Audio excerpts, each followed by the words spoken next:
this zone change thing we got on forever and ever. You got no 50 One gets the list together, gives it to Joe, and Joe, last week they had you need more pitching.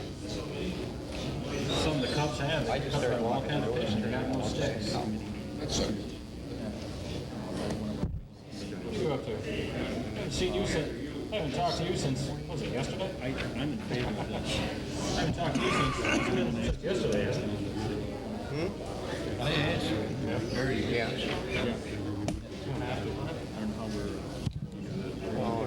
I'll just pull it off. I tried to get him before we... Yeah. That's a very small amount. What happened to that? It wasn't on first. Still got some work to do. I got to talk to Mike on that. Huh? Cool. Yeah,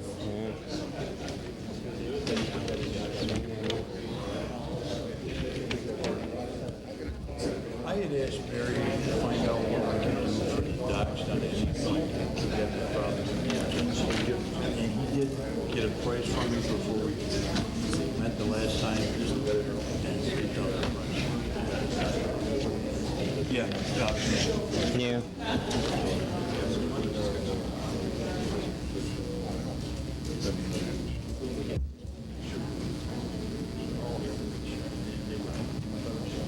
I had a call for Jim. Yeah, you said it says in the rest of this, but you had on the agenda. You want me to just mention that? Yeah, just delete it. Yeah, just remove it. Next year. Petro. Please rise. Next year. Pledge allegiance to the flag of the United States of America, to the republic for which it stands, one nation, under God, indivisible, with liberty and justice for all. The invocation tonight will be dedicated to our seniors at G. Ray Biley High School who will be graduating. Lord, help them to follow their dreams. Inspire them with great things. Let purpose guide their wills. Guide their success through life. Give them good judgment, compassion, and good decision-making. Teach them to be humble and respectful. Let them live each day to its fullest measure and realize all of their potentials. Let them learn from the past, live in the present, plan for the future. Amen.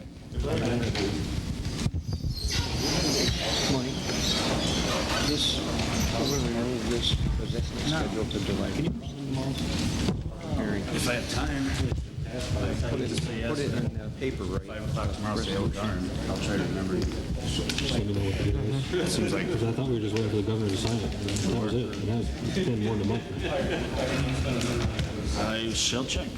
No problem. June 17th. Clerk, call the roll. Mayor Stafford. Alderman Lincoln. Alderman Sahaski. Alderman Weston. Alderman Cavallaro. Here. Alderman Thompson. Here. Alderman Woodward. Here. City Attorney David Hawthorne. Here. Present, Your Honor. Are there any amendments or additions to the agenda? Yes, Your Honor. Item 4, public hearing for Jeff Cobb and South 4th Street. That's actually scheduled for July 1.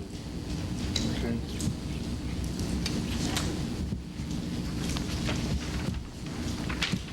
Also, I would like to add a executive session for pending litigation.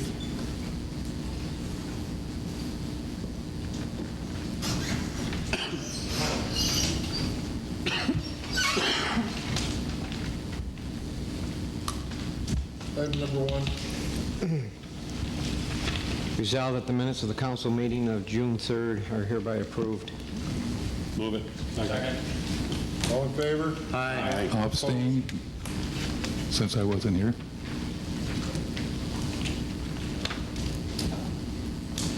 Motion's carried, Your Honor. Motion's carried. Item number 2. Did you in there? Could you look at that? Resolved that the right-of-way request submitted by Mr. John Crook to place a fence with an arbor over the sidewalk leading to his home at 172 South First Street, Fulton, New York, be referred to the Fulton Planning Commission for their review and recommendation. I'll move it. All in favor? Aye. Opposed? Carried. Next item. Whereas the Common Council referred a zone change request submitted by Mr. Bruce Phelps, owner of the Hart Street Company, for a change of zone from R2 residential to M1 manufacturing for property tax number IDs 236.62-02-23 and 236.62-02-24 for the proposed construction of an 800,000 square foot manufacturing facility, which would be an extension of the existing M1 zone located on West 2nd Street. Whereas the Fulton Planning Commission at their June 9th, 2003 meeting recommended unanimously to approve the zone change request submitted by the Hart Street Company. Whereas the Common Council has reviewed all materials in connection with the zone change request submitted by the Hart Street Company, now therefore be it resolved that the Common Council, after review of all materials in connection with the zone change request submitted by the Hart Street Company, and after unanimous approval as recommended by the Fulton Planning Commission, hereby declares that said zone change will not have any significant environmental impact, and hereby issues a negative declaration pursuant to seeker regulations, and hereby accepts the short environmental assessment form for the property as described above. Motion? I'll second. All in favor? Aye. Opposed? Motion carried. Next item. Whereas the city clerk was authorized and directed to advertise for a public hearing to be held at this meeting, June 17th at 7 p.m., relative to zone change request submitted by the Hart Street Company for a change of zone from R2 residential to M1 manufacturing, which would be an extension of the existing M1 zone located on West 2nd Street. Mayor Stafford will declare the public hearing open. Is there anyone here that cares to speak on this issue?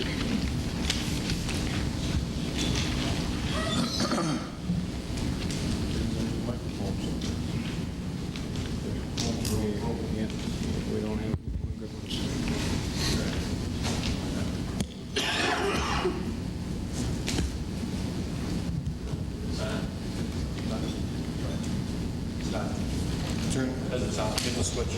It's not. Now it's on. Sometimes you turn my microphone off. Well, let me hold it so you don't turn mine off.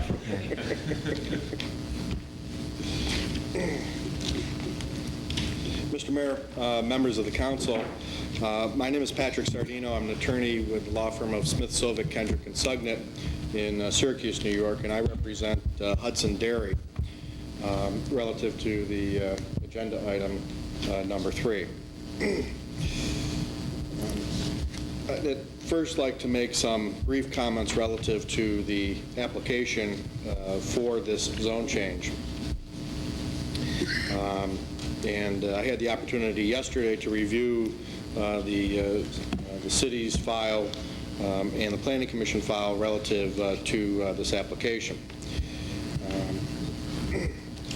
In reviewing the file, I do not believe that there is any supplementary material other than the application itself, which would provide any of the affected parties, including Hudson Dairy and the members of the general public, in particular the neighborhood residents immediately affected, so that they would have a thorough understanding of what this plan entails and what is going to be covered by this particular proposal. In the file, other than a crude picture of the proposed use in the zone change, you don't find a survey map. There's no site plans. There's no plans showing the exact location, the scale, the exterior character, or the proposed use of the structures, including any access to the structure, parking, and other improvements.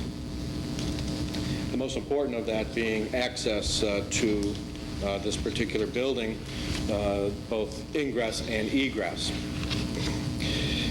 The application itself states under paragraph 2 that the enactment would be in harmony with the character of the surrounding uses because the existing adjacent manufacturing district. However, the application fails to mention the adjacent residential districts that are also involved. And even the zoning laws of the Fulton City Code recognize the disharmony between manufacturing districts and residential districts, because in the manufacturing districts, the zoning laws itself specifically exclude any residential use in those districts.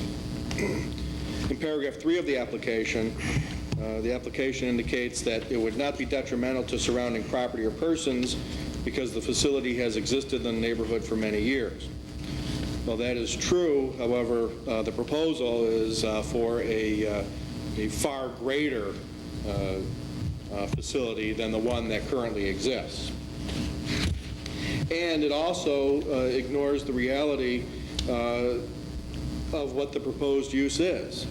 Because while before the council tonight is only the zone change, it is clear that for this proposal to go forward, 2nd Street has to be closed down.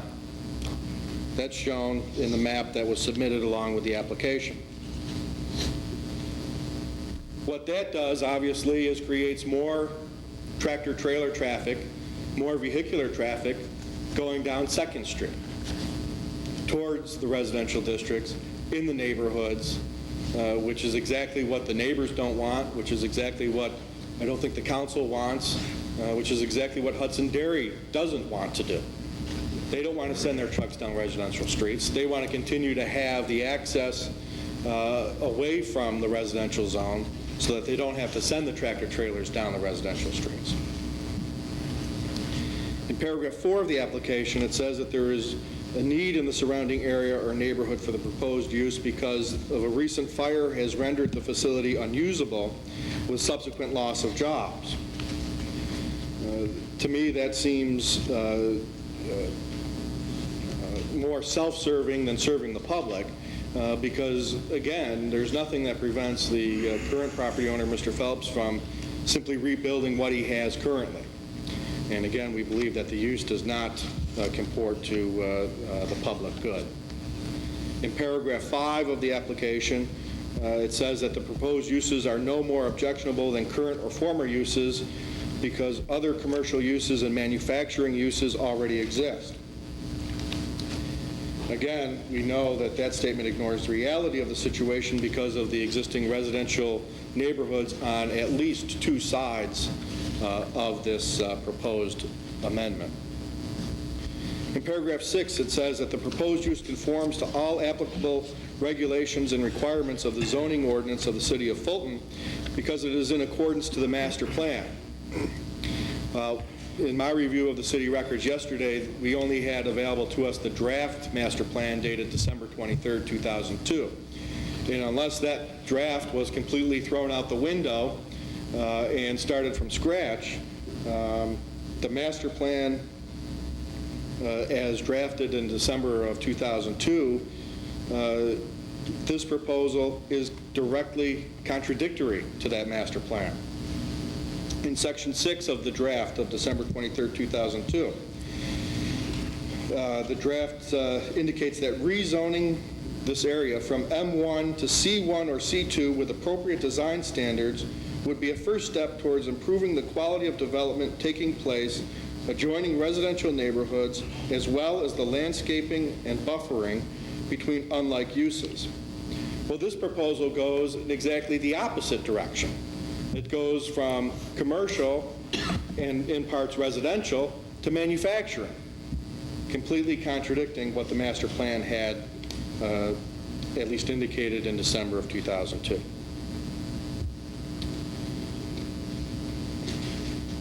We believe that the proposed zone change is consistent with what is called spot zoning. And I think that the council members are well aware of what spot zoning is.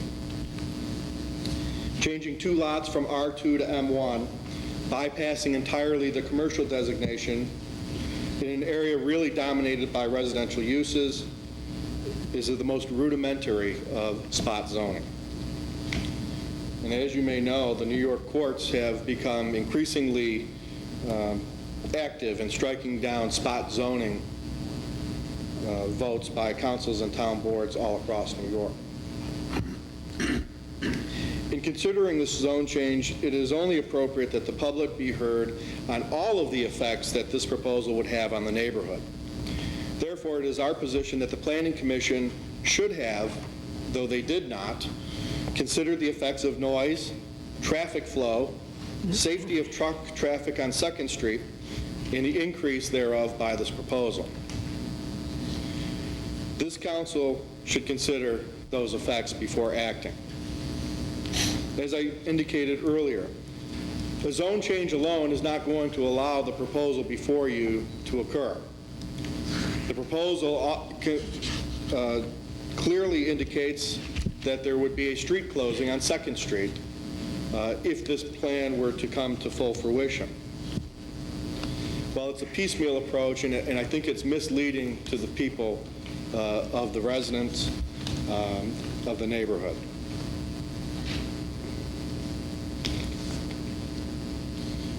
As I indicated to you, Hudson Dairy really does not oppose any expansion or improvement in the Phelps property.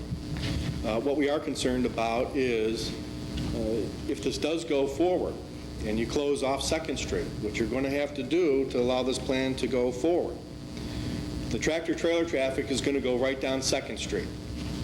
And I will readily admit to you that I have not been down 2nd Street too often in my life, but when I went down there yesterday in my car, I couldn't imagine driving by a tractor-trailer on that street. And I certainly wouldn't want to live on that street with more tractor-trailers going down. Our goal, quite frankly, is that we want to work together with the city, with Mr. Phelps, to try to come to some resolution that helps the residents with the truck flow, with traffic flow, with public safety and public health, that helps Mr. Phelps redevelop his business and rebuild it, and that helps Hudson Dairy. And we don't believe that their interests are mutually exclusive. We believe that we can work together to try to come to some sort of compromise on a timetable that helps everyone. In that regard, Hudson Dairy has been working with community development on various issues relative to either relocation or somehow improving the area so that the businesses there can remain intact.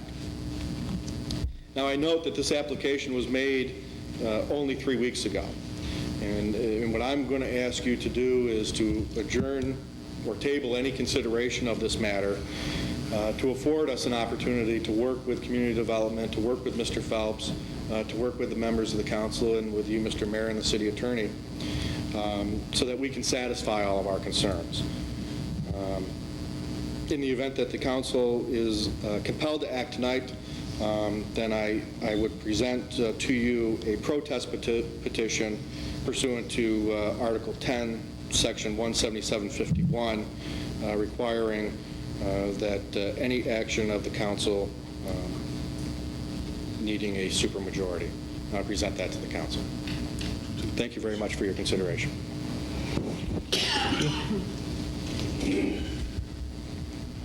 Is there anyone else who cares to speak on this issue? Mike? Your Honor. Please come up to the microphone.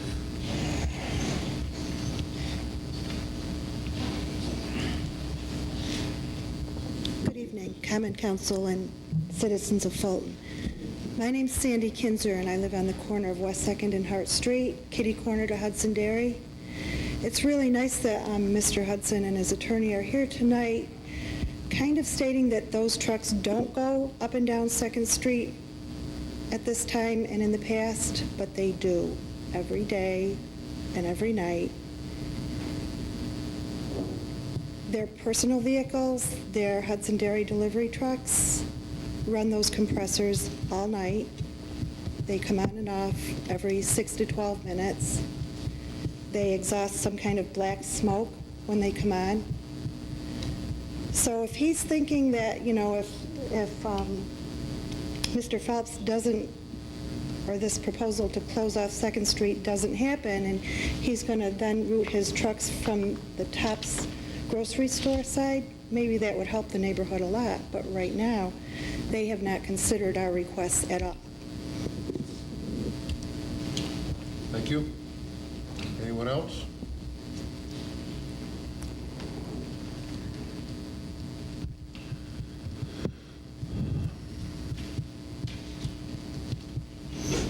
Please. Joe. Yes. My name is Keith Harder. I am the resident that lives next to both of them. Lucky for me, I guess. I want to see both of them survive, and because we need the jobs. But blocking off 2nd Street really bothers me, because now all of a sudden, as you know, as in the meeting before, we'll have people trying to drive up Goat Street, which isn't a city street. And due to the fact I have 2 little kids that like to play on the sidewalk and play around in the yard, I'm concerned about traffic, flow of traffic immensely by blocking 2nd Street. I'm worried about the value of my house due to the fact I just bought it in December. Is it going to lower it? I'm just putting on a $20,000 addition. Is it going to make my assessment go down? Doubt it. And basically in the neighborhood, we are concerned that the traffic flow by dropping 2nd Street off is going to make Hart Street a major thoroughfare now. And we've all got little kids, but the neighborhood is changing over from the kids that have gone through now. Most of the people that are buying houses there have little kids, and we are concerned with which way he has to go to operate, and we're aware of that. We're not, I mean, I don't have anything against him. He was there before I moved in. I am concerned that if he has to go this way, you're going to have to do some major thinking about the routing of traffic, and Hart Street is part of it because he's on the corner of. And for me to come and say, I don't want either one there, that'd be a great idea because I'd want to live in a residential area, but they were both there before I was. So I can't say that I can't they're my neighbors. But I really am concerned about where the trucks have to go. Because as you well know, trucks don't stop on a dime. And I have 2 little kids that you try to be out there all the time with them, but it's impossible. That's our concern, mostly in the neighborhood, is where the traffic flow is going to go, and is our value of our land going to go down because of certain things that are going to be affected by what you guys decide. That's all. Thank you. Thank you. Yes, sir.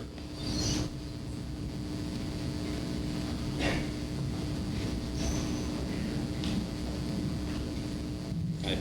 My name is John Johnson. My wife and I, Kasha, are residents of 215 Hart Street, the corner of 3rd and Hart Street. We just wanted to reiterate, again, what Keith had said is, hopefully the council, in whatever decision you reach, keeps in mind that there are a lot of children in the area, especially at 3rd Street, that area, and that does need to be considered of what's going to happen with the traffic situation if this project is allowed to go through. Second of all, I just kind of want to use this platform to address Mr. Hudson and his lawyer. You folks stood up here and you used us as your defense. A lot of it was saying, be considerate to the residents. Well, we would like to see that on their end too, because currently that's not the case. So hopefully you folks and Mr. Phelps, I believe it is, they reach a common ground on what we can do with the traffic, because as of right now, they do use 2nd Street. Okay, and that's not a valid defense for them. So we'd like to see some common ground to work with the council and the community. That's about it. Thank you. Anyone else?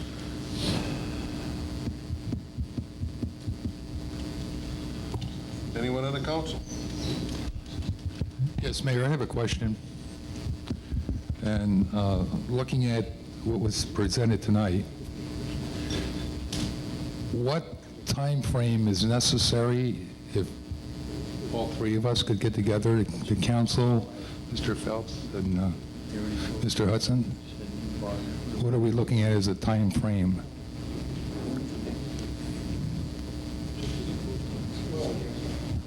Well, actually, as far as we're looking at a tractor trailer trucks, not being able to get docks, built across the street. But with the CPA, trying to do some kind of agreement where it works out for everybody. But I've had very little response from the CPA. She's trying, not a lot, obviously, that she can do. And we're going to have a week to work on it. Nobody's, I had picked up the plans a week ago here with City Hall. Nobody, we wouldn't even know the street was being closed. Takes us more than a week to relocate it. If we could find something that's suitable for us, find something to do with that building, would be more than happy. That would take care of the neighbors and Mr. Phelps and everybody. But you just can't pick up and move business in a week. CDA's trying to work with us. What are you looking for from the community development agency? Well, we have to have a place to do business. It's not going to be a lot of added expense for every other business in the city. We fight to make ends meet. Right. How many square feet are you going to need if you were to relocate? I'd like to between 7,000 and 10,000. Consider more if we could rent it out, possibly warehouse rent it out to other businesses or something. They're bigger buildings. There should be some options to this part of it, warehouse space. Mr. Phelps, here. How much time would you need to rebuild? I mean, when could you start, or?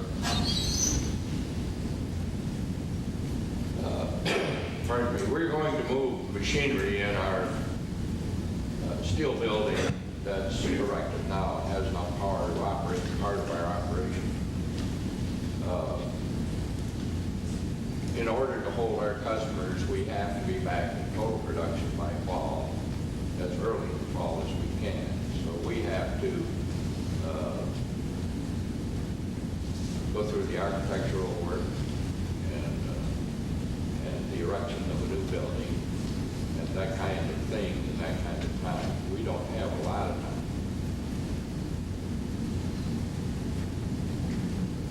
That answers your question? Yes. If by chance this was tabled, would 2 weeks be sufficient? I'm just throwing things out to, to try to work with both of you and the people that were concerned about children in that neighborhood and the traffic. Your Honor, could I say something? We just heard Mr. Phelps say that he has to be in there by fall. So that means even if we acted on this and passed it tonight, it's going to be a while before he starts building. He's got to get architectural plans. In the meantime, our community development agency is working with Mr. Hudson, and it seems to be you want us to buy you out and move you somewhere. And I got to be honest with you. That's the best option. I got to be honest with you. If you haven't been using 2nd Street, or we're going to shut off, and you've been going the other way to Phillip Street, then what are you looking for out of us? No, we use the 2nd Street that you're going to shut off is the only access to my loading docks. And all tractor trailer trucks, I won't say all because there's exceptions with people who come in from out of state, but all that come in from Tops Drive, because that's the only way they can back into my docks. Well, if we're going to make this It's supposed to be, if they're not, that's what they're supposed to If we're going to make this thing fly, it seems like we have an obligation to try to help Mr. Hudson out, but that shouldn't necessarily hold up what we're trying to do here. I agree with you. I heard what your attorney had to say, but I can tell you, in the city of Fulton or the city of Syracuse or the city of anywhere, somewhere manufacturing or commercial will touch a residential area. It happens at Nestle's, it happens at Sailrite, it happens at Hudemaga, it happens everywhere. Somewhere there's a cutoff point where somebody lives next to something I don't know what it's on this. that's not quite what would be the most desirable in the city. And usually when they move there, they know that, and they don't pay what they would if they moved somewhere where there's nothing like that. So instead of holding up everything, why don't we, the council, make some kind of a commitment to Mr. Hudson to try to solve his problem, but not hold up what we need to do for the other two projects. The traffic situation, we can authorize a traffic study, because I assume between now and when Mr. Hudson moves, he's going to continue to do business, and we can see where he's going. We can see what traffic he has there. And if we end up relocating him, the issue will be gone. I've worked in machine shops all my life. For 26 or 27 people, you're not going to have a big traffic flow. They're going to come in there in the morning, and they're going to leave when they're done at night. It's a one-shot deal. Bruce is going to have pickup and deliveries, but he's not going to generate the traffic probably you do. The item that is on the table right now for this public hearing is just the zone change. Right, I understand that. It does not address the closing of the street. I know. Or traffic study, or Yeah. site plan. But if we put this off, we still got all that stuff, other stuff to do. So I think that the council needs to understand that if this is the past, seeing how he entered a petition, that you need a supermajority, number one. Well, And then wait a minute. That's what he said. He filed a petition. We still have to talk about whether it qualifies, and Well, unfortunately... I don't know if he's got enough people on there. Well, unfortunately, having it filed at the last minute like this may mean we're going to have to take a recess and check into that. I know our statute doesn't require it to be filed within a certain time, but we may try to amend that so that we don't have this problem in the future, because I don't know. I'm going to have to go down and look at the maps with the city clerk, I believe. Well, then maybe we need to do that. I think that there's some time constraints here, and I do believe that jobs in this town are important. And Fulton Tool's been a stable business in this town for a number of years.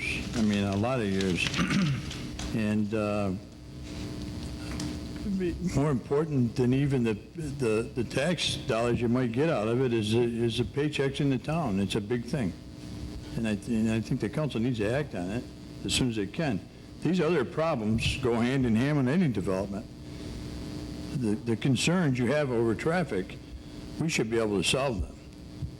And if we come to an agreement for Mr. Hudson and he gets out of there, and that sounds to me like what he really wants to do, then you're not going to be dealing with his traffic. I don't know, Mike, how do you feel? Yeah, if the zone change was to be voted on tonight, that is not going to be the end of the discussion by any sense of imagination. No, but it will just keep us from having to come back to it. Well, from what I'm hearing, the neighbors aren't happy with the operation Mr. Hudson's got anyway, because he's got reefers going on and off all night long, and we've dealt that. These ladies here in the audience can tell you they've dealt with that in Nestle's for years. Jay, Ron, in fairness to Mr. Hudson, initially I'm not sure that we were aware that he was going to have problems getting in and out of his business as a result of the street closure, and I don't think any of us were aware. I think the Alderman was probably aware that there were some ongoing problems in the neighborhood with the noise and the truck traffic and that kind of thing. When we had a chance to talk to Doug the next day at the Planning Commission meeting, he sort of intimated that he was perhaps looking to make a move as well because he needed more space. He was looking to pick up some more walk-in traffic. He wanted to do some retailing, and I thought, well, maybe this could be a situation where everybody could kind of win. But unfortunately, it's not going to be an easy thing to rectify. And I think Doug and I have talked a little bit this week about several different pieces of property that we've kind of run by him. And so far, I mean, we're a four-square mile community, and it's very difficult, to find vacant buildings. And then he needs, a certain amount of square footage. He's going to need some loading docks, and it's not going to be something we can find in the next week, probably. So this is going to be something that Doug really feels like he wants to relocate. That may solve the entire issue, but we're also going to need some time to help him find another location, see if we could get him financed, do what we need to do to move him into a larger Should that necessarily hold up what we're trying to do now? Because I'll tell you what could happen. We could end up spending 6 or 8 months on this and getting him moved and lose the project. You know what I'm saying? Doesn't make a lot of sense.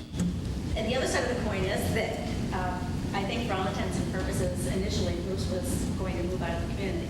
Right. And Bruce made the decision to try to stay in the community, keep the jobs here. So obviously, we jumped in to try to help him do what he needed to do on his site too. So you have 2 very good businesses here, you have 2 zone businesses here, and it's a very difficult situation, but I'm not sure that that does anything to the zone change at this point. I don't think it should, but I think we should continue to keep working with him, and there's got to be an answer, and I think the neighbors' issues with traffic, we can solve that by... Mr. Hudson, do you, is your facility required to be located in a manufacturing zone, or can it be commercial?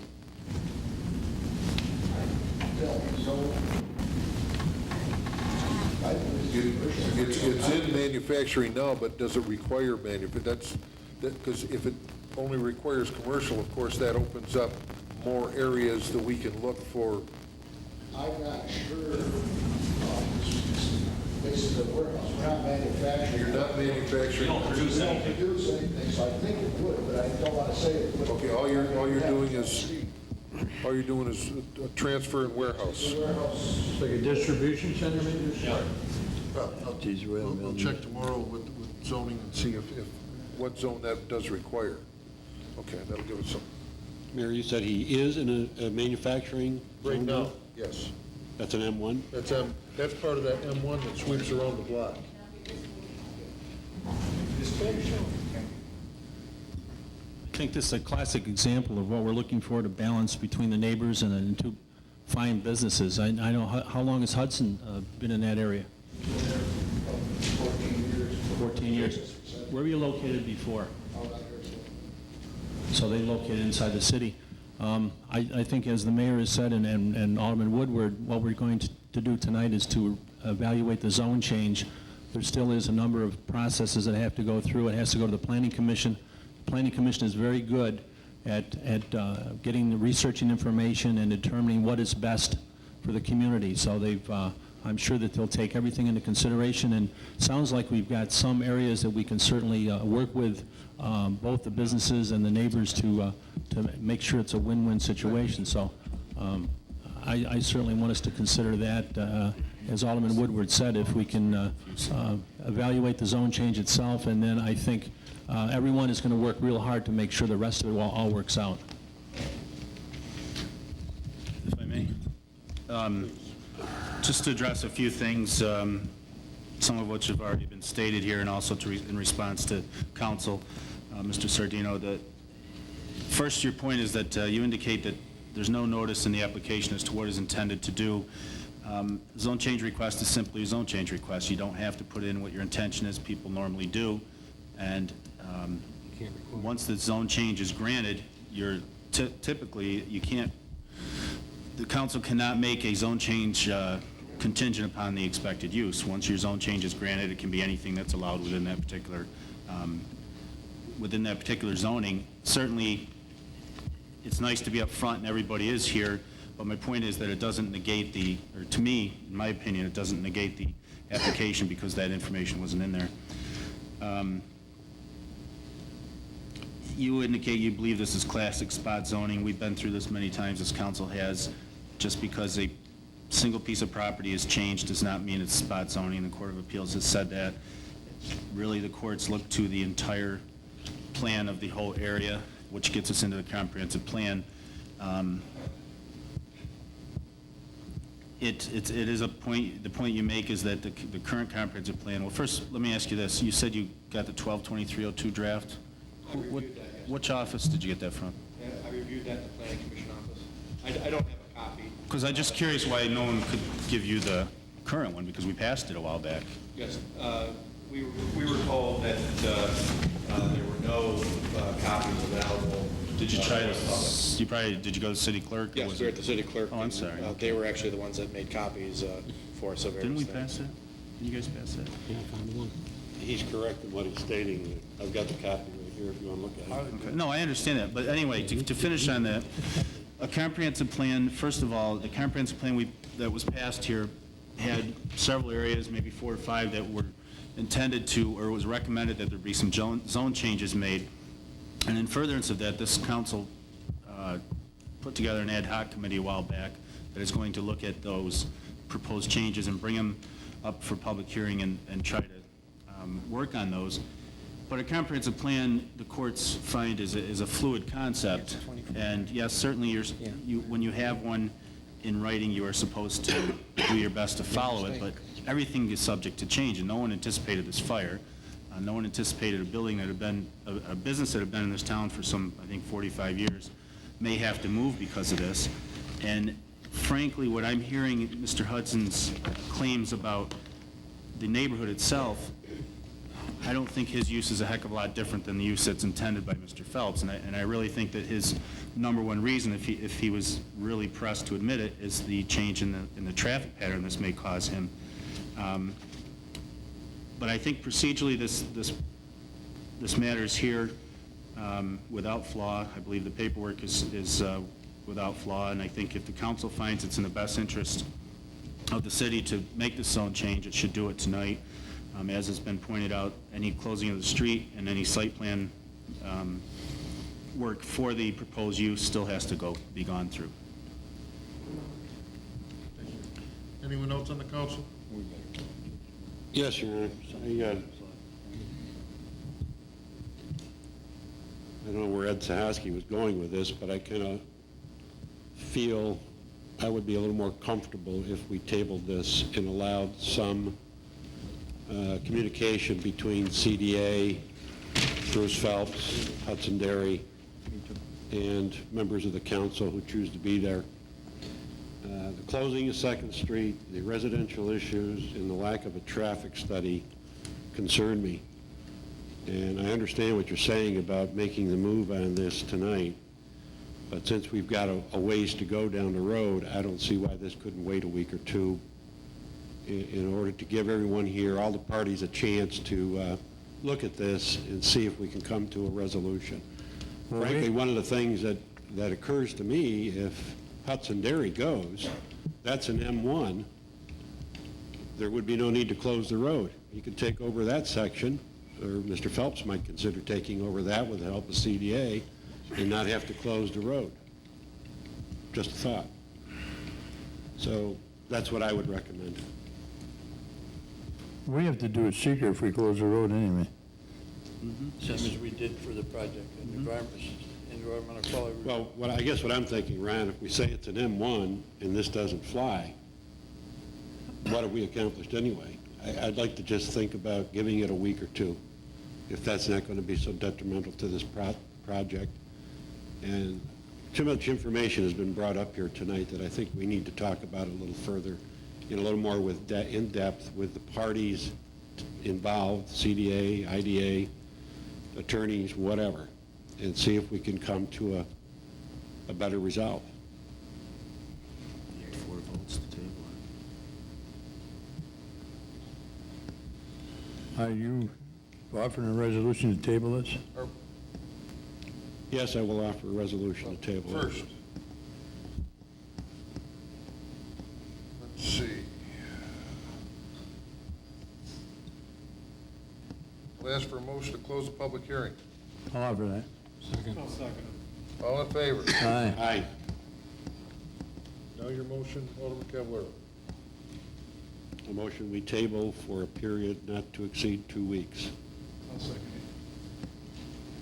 As for Have a roll call vote. There's two, do we have a calendar here? I believe Is it 2 weeks or is it 3 weeks to our first- next meeting? I think 2 weeks is July 1st. Is it, okay, we have a meeting Yeah, on July 1st? yeah. Okay. To the July 1st meeting. Hopefully that'll work. We have a motion, do we have a second? A second. Roll call vote. Alderman Lincoln. No. Alderman Sahaski. Yes. Alderman Weston. Yes. Alderman Cavallaro. Yes. Alderman Thompson. No. Alderman Woodward. No.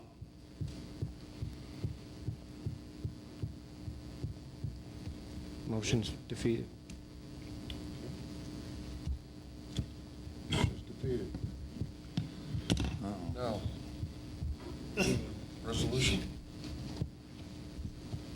Now therefore be it resolved that the zone change request as submitted by the Hart Street Company as described above is hereby approved.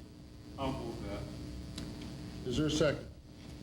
I'll second. I believe I should address this before the vote. Yeah, do you want to address that first? Yes. Yeah, I have further reviewed the protest petition that was filed tonight. In my opinion, it does satisfy the requirements, therefore, supermajority, which is 5, is needed to pass the zone change request. I have a motion, need a second? Second. Second, Alderman Thompson. Roll call vote. Alderman Lincoln. Yes. Alderman Sahaski. I will vote yes for this since the table was defeated, with the concern that the CDA help both parties involved, and also that down the road, that a traffic study be done for the safety of that neighborhood. All those things will be done in accordance with the project. I hope so. Alderman Weston. Of course, I also voted to table it only with a concern that this is an issue that I certainly want to have studied and good decisions made that are going to benefit all parties. But since the table was defeated, I certainly am in favor of the zone change. Yes. Alderman Cavallaro.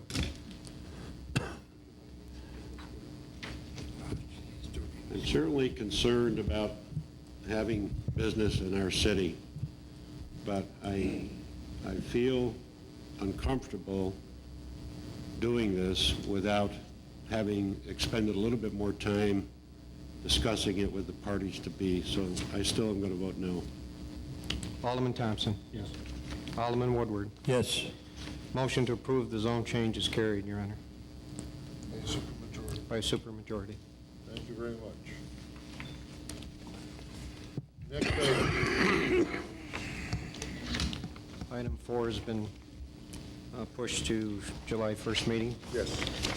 Whereas the garbage fund would meet the criteria to allow the budget to be amended by the governing board and utilize appropriated fund balance of an additional $24,900 for the purchase of a new packer for use in the DPW garbage fund.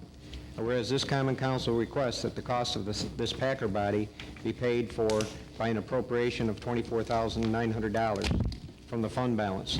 Now therefore be it resolved that the city chamberlain be authorized to amend the appropriated fund balance, or garbage budget, and increase the appropriated fund balance $24,900 and increase the expenditure account CL 8160 $24,900 to cover said costs of packer body.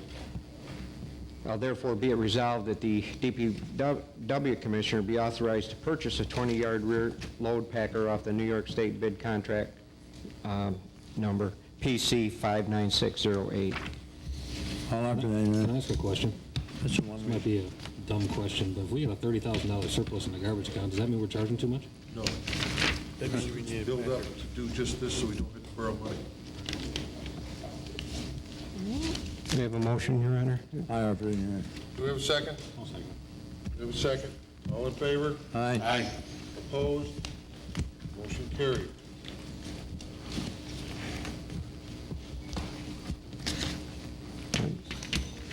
Harley, did you second that? I didn't hear that. Yes, sir.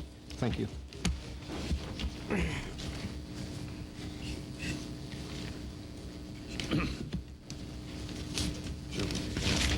Does anyone in the audience have any business to bring before the council? Yes, ma'am. I would like to have a possible answer. I don't know if it's possible because I've been informed tonight that you can't call the police station directly. You always end up with 911. You can, but you can call them, but they'll transfer you. When I called the police station, immediately with an answer, 911. I said, I don't want 911. There's no emergency. I thought 911 was an emergency. Was they transferred to a non-emergency line down there? Oh, they sent the policeman up to my house like I requested, but isn't there a way that you can just get the police department without going through 911? I took quite a thing from this young officer, this young policeman who came. He's telling me I'm using up good time, and my complaint was good enough, I thought. Would you stay after the meeting, and I'll have a discussion with you on this? Okay. Thank you.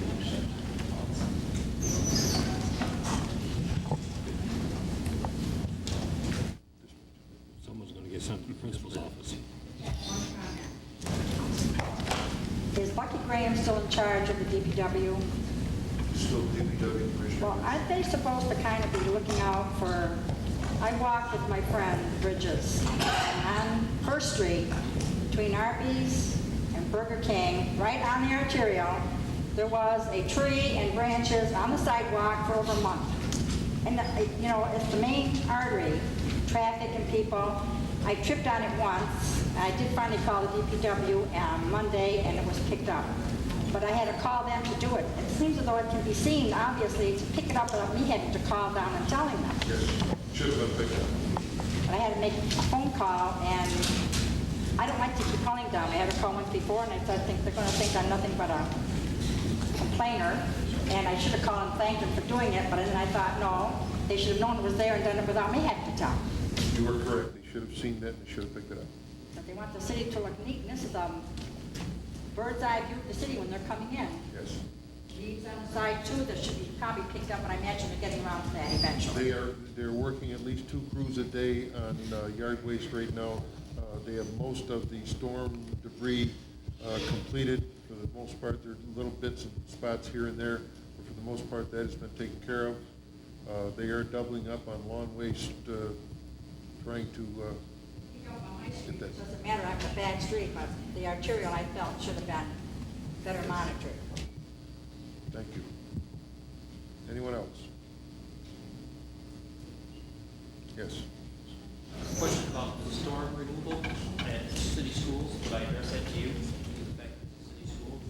Lanyon School, they finally got down to cleaning out the brush that was at the end of the main bus route comes out. It was there till last week, and it was stacked this high. And there's a little thing for kids being climbing on and hurt, plus buses and everything else. I mean, it was a lot of debris right there. I mean, it was high and it took them forever. Well, I'll have to check and see if we picked that up or if they took that out themselves. I'm really not sure. To me, that should have been a major first thing. Sure.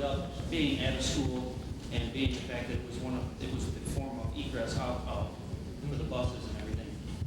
Because I mean, it was barely out of the driveway. We tried to take care of, I know different areas that were reported to us near corners that there were, you know, safety issues. We tried to take care of those. I wish somebody had called me on that The only reason I say that a long time. We moved districts, and my son is still in Lanigan School. And I was sitting there every day going, when are they going to come and clean this up? Because, I mean, the hazard was unreal. If you ever have a question like that, please call my office and I'll try to get an answer for you. Thank you. Anyone else?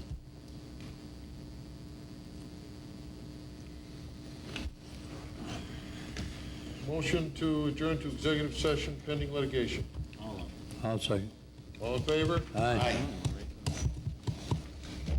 Sorry. You mentioned that before. I don't.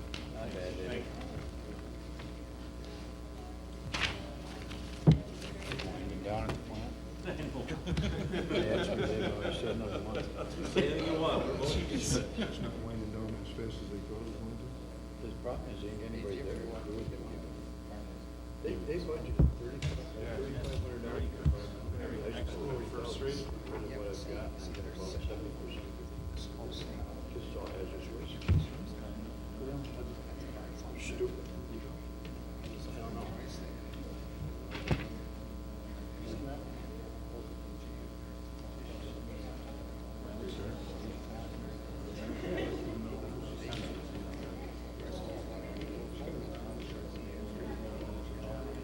Send me any of that. Send me this one, send it to Roger.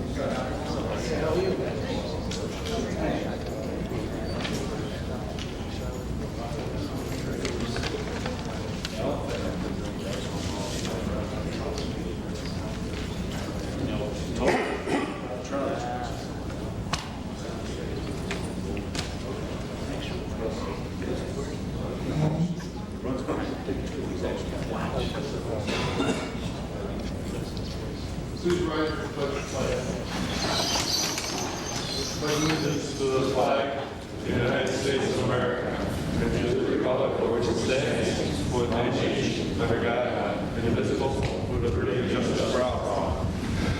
Now that summer is here and many people will be going on vacation, we ask our Lord that they have a good, productive vacation, that all the travels that people will be doing through the summer will be as safe, and that our farmers in our area will have a good, productive crop this year. Amen. Amen.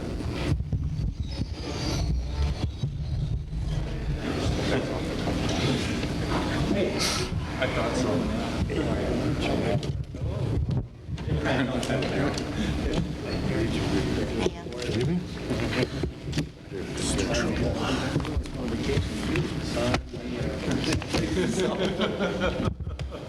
Clerk, call the roll. First ward. Here. Second ward. Here. Third ward. Here. Fourth ward. Here. Fifth ward. Here. Sixth ward. Here. Roll call. Thank you. First item.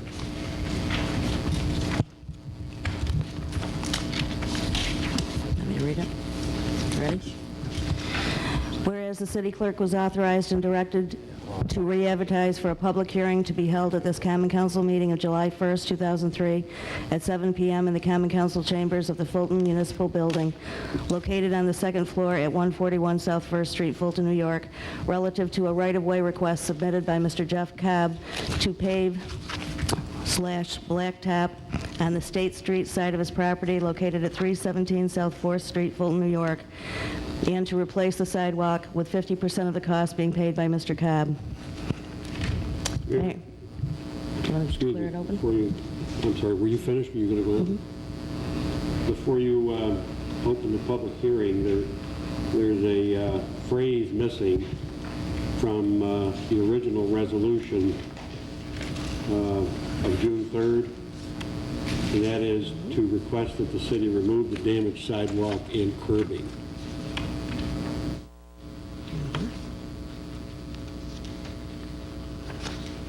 I have a copy of that in front of me. Yep, I've got the old one. We're Yeah. due. You want that put in there? Just so it's, if I could offer an amendment to this new resolution, so we know exactly what we're discussing.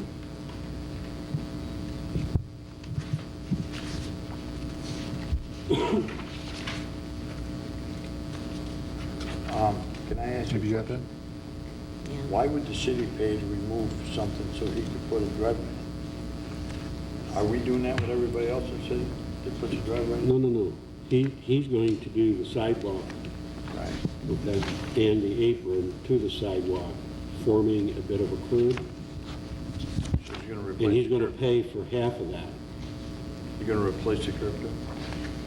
Well, you know, when you do a driveway, it's like a lip more than a curb. Yeah, I understand that. And part of that original request was that the city remove the sidewalk and the broken sidewalk and the existing curb, what's left of it. We have that amended? Okay. Declare the public hearing open. Is there anyone who cares to speak on this issue?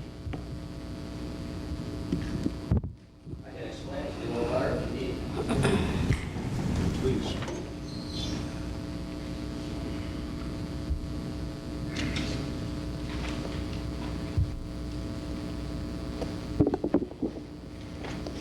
Okay, everybody's got a photo of this in front of them, or no? You talking about this? Yep. That's the work order, the proposal from the Mason. And now, back in, was it May?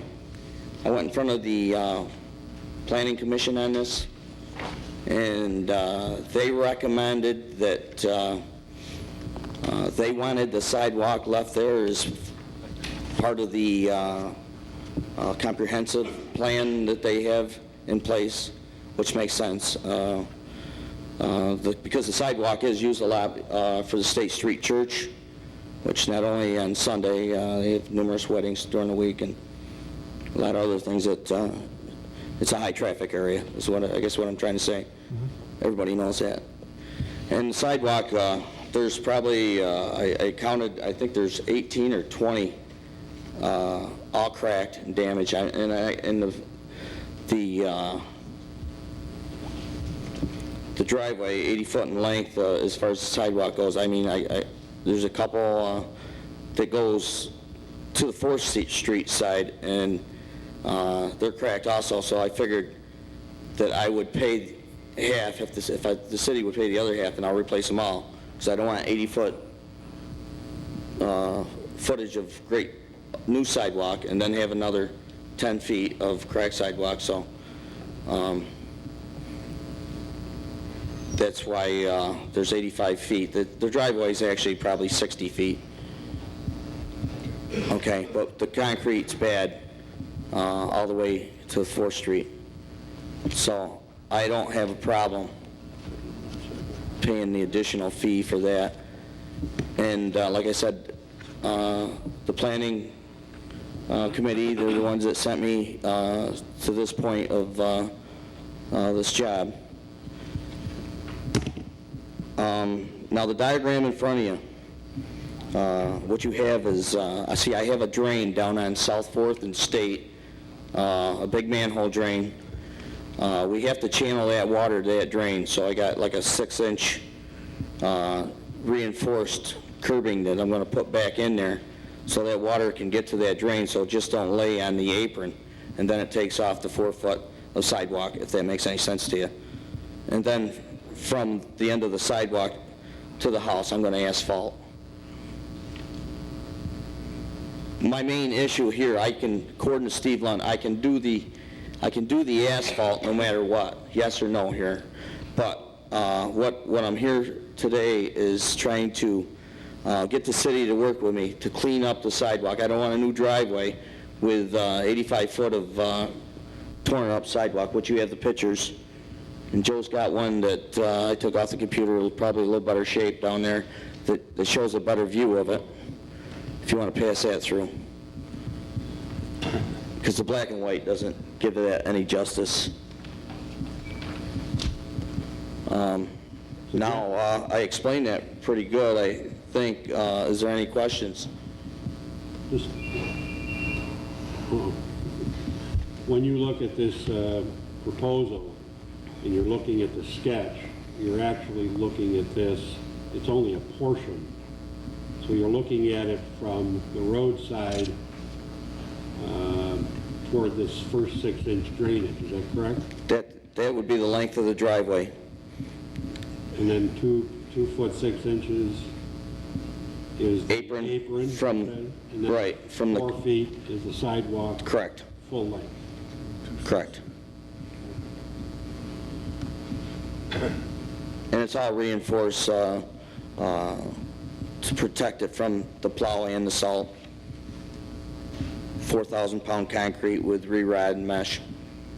I think it looks like a good proposal. The engineering is what we need. I mean, if I'm going to do it, I think we've done it right.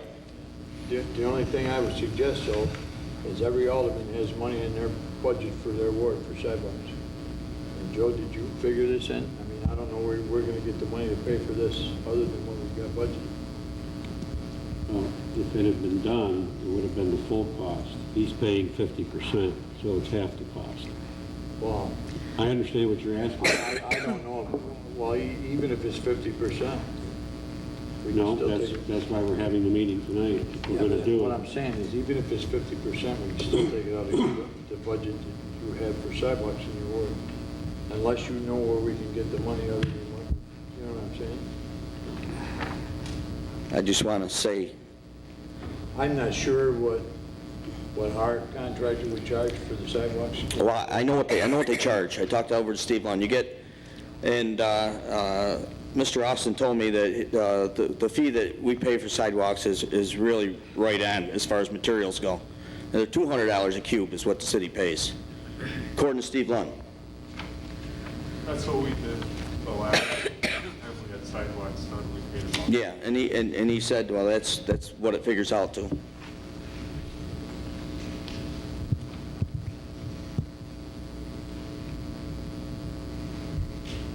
Now, to tell you the truth, When I started off on this, I didn't realize it was going to be such a deal. Now, like I said, the planning committee sent me here. And it actually does make sense. I mean, like I said, I do have a drain that does come and play with water. It is a pretty good stretch of curbing that's going to be put back in. So it all makes sense anyway, as far as doing it this way. I don't have a problem with it. I think we ought to stay in the guidelines the council has for doing the sidewalks. Joe, did you, in your sidewalk and street budget, have you got half of this? No. I had no sidewalks in the budget. I was waiting for this presentation tonight until he had all of his numbers together. And I think a few streets, actually. Village Street is after Roger replaces the main on South 6th Street, that will have to be paved. Right. The other two streets I talked about, one got dug up, Faye Street for the new credit union. Yes. Right. That's going to be repaired at their cost. In South 1st Street, where the new water main went in to go around Hootamaki, that's going to be part of that project. So I really didn't have many streets at all. So you don't mind putting this on the list, though, right? I don't mind. Obviously, it's the whole council's decision. But I'm sorry. Go ahead. Right, but you would have it in your sidewalk and street enough to cover that? This would have to be added. Yeah, right, but I mean, you haven't used it all up? No. Okay, that's what I was Now, asking. the water line is a separate issue. It's included in the ban. Right. But just to get at the exact number, Jeff, did you say that he did have, what'd you tell me, $500 or something in there if he had to remove the sidewalk and the curb? The excavator, if we could eliminate the excavator, which would be just backhoeing the old sidewalk out of there, and that would save probably about $500 off on the proposal. So you're down to $4,200, so you're talking $2,100. $2,100 apiece, correct. I mean, for $500, I'd almost want him to take it because he'd take it away. I mean, our guys that we contract with at $200, they dig them up, but they also get rid of them. Well, that's what I'm hoping for. Would he, if we paid him the extra $500, would he get rid of them too? I would imagine, well, I don't know for sure without him being here to... Because that ain't something we can put out to the curb. We wouldn't pick that up. That's like I don't know. Mike, how do you feel about the city doing that? Well, if we can get it We got done, the time? if we can get it done, well, we're going into a heavy pavement season right now. If we could get it done for that, I think that would be a good way of doing it. Well, I think by your photos, you can see that it's pretty tore up. And it's going to be nothing to scratch that out of there. It definitely needs it. There's no doubt about that. I think every sidewalk you fix replaces it. One thing better about the city. Certainly. And I thought about it after I talked to the planning committee, and I think it is a good idea that they do keep the sidewalk in there, because like I said, it is a high traffic area between Grace's and State Street Church. I think it looks better. Well, that's what we're trying to do with the city, right? Yeah. How soon, if we approve this, how soon would you need our end? Because obviously that's. Well, I'm gonna work. I'd have to work with the city on that. When they're available, and I'm not gonna put a push on it. I've had the paver there today, and I got the estimate from him. I had the mason there last week, and we got that taken care of. So it's all in the planning stages right now. Sounds good to me. I think the final plans have to be approved on sidewalks and curbs put in like this by the DPW commissioner. So I'll need to have him take a look at this, but this looks like it's above specs. Yeah. For what we have, so it shouldn't be a problem. But we'll talk with Buck and make sure that everything on this is all right. Any other questions, Mr. Cobb? Thanks, gentlemen. Anyone else? Anyone else want to speak on this issue? I'll entertain a motion to close the public hearing. Move it. Second. All in favor? Aye. Opposed? Read the rest of the resolution, please. Now therefore be it resolved that the right-of-way request submitted by Mr. Jeff Cobb with the stipulations recommended by the Planning Commission and the Common Council is hereby approved. Motion? I'll move it. I'll second it. All in favor? Aye. Opposed? I'm opposed. Fifth Ward. Motion is carried. Next item. Resolved that the minutes of the Common Council meeting of June 17th, 2003 are hereby approved. Second. We have a motion and a second. All in favor? Aye. Opposed? Motion carried. Next item.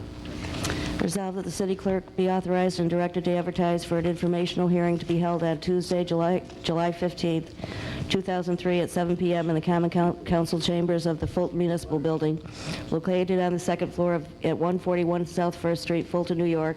Said informational hearing is to consider changing those areas of Cayuga, Utica, Rochester, Buffalo, and South 3rd Streets that are currently restricted to one-way traffic into two-way traffic. Yeah, Your Honor. Yes. Are these people that are going to be affected on this street going to be notified by mail?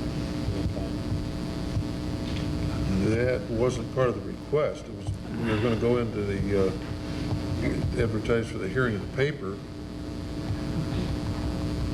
Okay, we'll do some footwork time. Okay. Do I hear a motion? I'll move it. I'll second it.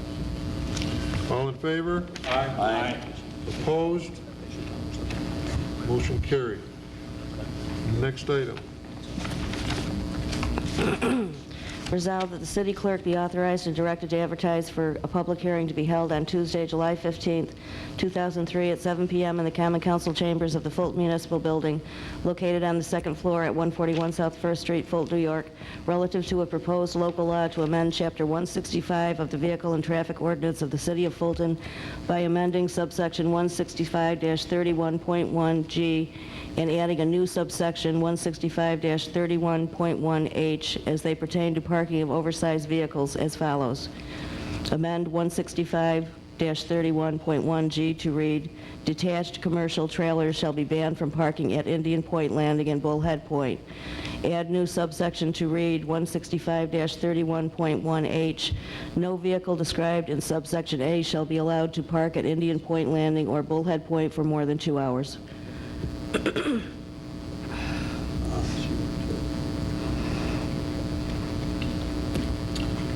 Motion? I'll second. 5 and 6. All in favor? Aye. Opposed? Motion carried. Next item. Have to read this whole thing? Huh? We're going to read this whole thing? No, Jim? You volunteered for this. It's not going to make any sense. Resolved that the amendments to Chapter 165 of the Vehicle and Traffic Ordinance of the City of Fulton be amended regarding some housekeeping issues as follows. Delete Section 165-58, Schedule 14, parking prohibited at all times on South Fifth Street and the east side from East Broadway north for 30 feet. Add Section 165-60, Schedule 16, no standing on South Fifth Street, the east side from East Broadway north for 30 feet, and also on South Fifth Street on the east side from Highland Street south for 30 feet. 165-58, Schedule 14, parking prohibited at all times on Wells Street, east side from a point of 211 feet south of Utica Street, south for 60 feet. On Wells Street on the west side from a point of 221 feet south of Utica Street, south for 45 feet. Delete 165-58, Schedule 14, parking prohibited at all times on West 4th Street, west side from 30 feet south of Hannibal Street to 60 feet north of Hannibal Street. On Buffalo Street, both sides from South 2nd Street east for 100 feet. Add 165-60, Schedule 16, no standing on West 4th Street, west side from Walrad Street south for 40 feet. On Buffalo Street, both sides from South 2nd Street east for 100 feet. 165-60, Schedule 16, no standing on South 4th Street, west side from Pratt Street north 45 feet. On South 4th Street, west side from Pratt Street south 45 feet. And on Pratt Street north from South 4th Street west 30 feet. No parking. You can't sit there in the car on the driver's side. Do I have a motion? We'll move it. I'll second it. Any further discussion? All in favor? Aye. Opposed? Can I ever read that South Street again? I didn't hear it. Did you get that, Mary? Which one? Broadway, South 5th Street? South Hood, East Broadway. Okay, let me find it here. There's deleting one section, parking prohibited at all times on the east side of South 5th Street from East Broadway north for 30 feet. That's in front of the hairdressers. And that's being deleted. So there'll be parking. There will be parking. No, Yep. no, because it's being replaced by a no standing. It's replaced by no standing. Yep, the next one is no standing. Yeah, we asked about that when we had our committee meeting. We had the chief and the traffic lieutenant. And- Sergeant. I'm sorry. What they told us was, I asked what no standing meant. They said, all you're allowed to do is let a person off and leave or pick a person up and leave. You can't sit there with your vehicle running waiting for somebody. As it is now, you can park here. Yeah. On that parking lot. Yeah, well, they want it so there's no standing.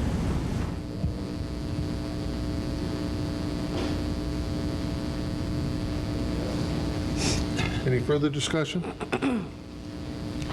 All in favor? Aye. Opposed? I'm opposed. Fifth one is opposed. You introduced it. Motion carried.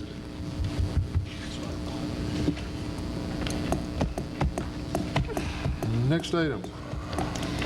Resolved that the right-of-way request submitted by Mr. Chris Adkins to abandon his existing driveway and to construct a new driveway at 120 West 3rd Street be referred to the Fulton Planning Commission for their review and recommendation to the Common Council. I'll move that. I'll second it. All in favor? Aye. Opposed? Motion carried. Next item.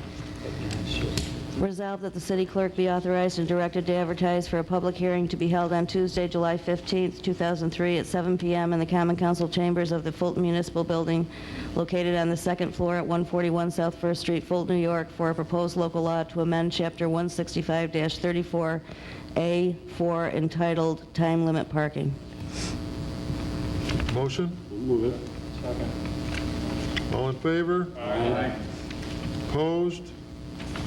Motion carried. Next item. Whereas the city now has ownership through tax foreclosure proceedings and a quitclaim deed from the owner of the property known as 308 Harrison Street, and whereas said property is in need of demolition to protect the public safety and welfare, and whereas the Community Development Agency has monies available to pay for the cost of said demolition, now therefore be it resolved that the Community Development Agency is authorized to take control of said property for the purposes of demolishing it. Ask a question. Yes. You or better define take control of the property? Control of it to demolish it. Just control, not, They're not going to, they're just going to spend their money and take it. yes, For the purpose of Yes. demolition. Nothing else. yes. I'll offer that, man. I'll second. All in favor? Aye. Opposed? Motion carried. Next item. Resolved that the Common Council hereby approves the 2003 capital projects and equipment list dated July 1st, 2003, based upon future issuance of a bond anticipation note. This, there was 3 items that I spoke with Jim vote in regards to on that list, they were all under $6,000 or $6,500. He suggested that they be removed from the list for the BAN and be addressed through contingency transfers because of their small amount, which brought the total down to the anticipated BAN of $1,580,765.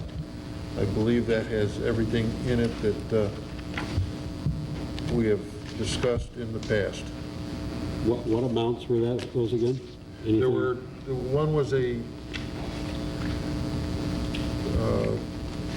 $3,500 door at the community center. Right. And One was a boat there were deck. radios. The radio's Yeah, 3,500. Chief Spawn took them out, remember? We can- Yes. we can Oh, he remove took the those. computers out. Oh, yeah. And there was one other for 6,000. Lavatories and lockups? Yeah, yeah. Well, the lavatories, that went up due to the installation charges. So that would have been the color scanner, maybe? Yes. Is that the one you... Yes. Jim suggested that those three items, due to their expense, be taken from the contingency rather than going into the BAN. So I say that the total BAN at this time is $1,580,765. Well, we got a memo from Mark Spahn regarding the signal lights, changing those over to... They're added. They're under the traffic department. Oh, okay. And how about the HVAC for the municipal building? We didn't have a price for that when we started discussions about that. We had roof repair, mortar, and generator, but not the HVAC. I think that's gonna have to wait till another year. I mean, we're losing our construction season. We got roofs to put on, in the municipal building and at the DPW garage. I think the council needs to act on this, and if we want to pursue just the municipal building, we need to do it, but it shouldn't hold up what we're doing this right now, because we're gonna lose That's fine, Ron. We could do that. I just wanted to ask if, make sure that didn't get overlooked. I don't think we did, because I talked to Barry a little bit about that, and he was waiting for an engineer or something. I don't have a figure on that yet. Because at one time, remember, we were gonna include the engineering costs in that? Which is still what we're gonna do, I believe. Yeah, yeah, you'd be smart to do it all at once. Mm-hmm. Yep. I think that if we want to get through this year and start getting stuff done, I mean, we got water lines we got to do, Joe. Yeah. Is that in here? That's under the various drainage projects. I think it was, Okay. the way it was in the memo that I got. The what? Under various drainage Well, no, projects. what we had is, we had some I didn't get, that wasn't broken down on the memo I got. oh, okay. The only difference is water lines will come out of a different budget. Will come Yeah. out of that. Okay. So we kind of lumped that together. Mm-hmm. Okay. That's under that 125.3. Okay, that's fine. As long as it's there, Mike, because That was on that memo that you gave me. we're going to start Yeah, that's from- our time here if we want That's to in get there? going. That's from Roger's memo. Okay. Very good. Do I hear a motion on the amount of $1,580,765? I'll offer that, Your Honor. Is there a second? Second. All in favor? Aye. Opposed? Who's opposed, Harlan again? Good word. Motion is carried. I will give Jim the figure and get the paperwork together to, for the issuance of the bond anticipation note. Oh, I know. Next item. Resolved that the city chamberlain be authorized and directed to transfer $8,000 from the A1990 contingent account into the A7110.2 Parks account for a boat dock at Indian Point Landing. I'll explain this one, Your Honor. I asked for this. We were originally going to bond for it. I think people, we have some people in the audience, Ray Timmy and Alan's out there. We used to have the dock there that the state had. Yes. And they took it in and out. And for whatever their reason, they took it out. So what we're going to do is own our own down there. It's a very nice area that was developed by the Bullard administration, but it is a hard time for a lot of people getting boats in there without that dock there. So we would like to see all those areas utilized as much as possible, and this is a very small price to pay for that. Are you going to put that in now because the dock's down around? I'm not sure how he's going to do that. I mean, he's liable to have some help with that. Yeah. Well, he gets help with the others. He gets too, help but- from the other departments that have the equipment to lift those in and out. He seemed to be confident. He knew what I was talking about, and we just needed to get. This is two 32 by 6 foot sections of boat dock.